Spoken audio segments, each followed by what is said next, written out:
Men Duysebayeva Janar Xansaidovnaman.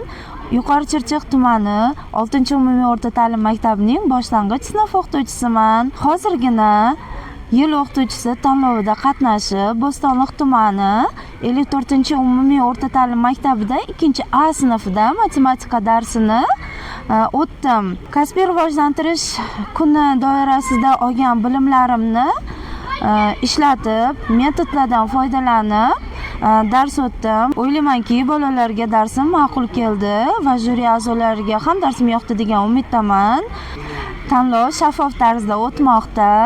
Ishtirokchilarga barcha shart-sharoitlar yaratilgan. Buning uchun avvalambor yurtboshimizga, qolaversa barcha tashkilotchilarga o'z minnatdorchiligimni bildirib qolaman. Umid qilamanki, keyingi bosqichda ishtirok etaman va boshqa ishtirokchilarga ham omad tilayman.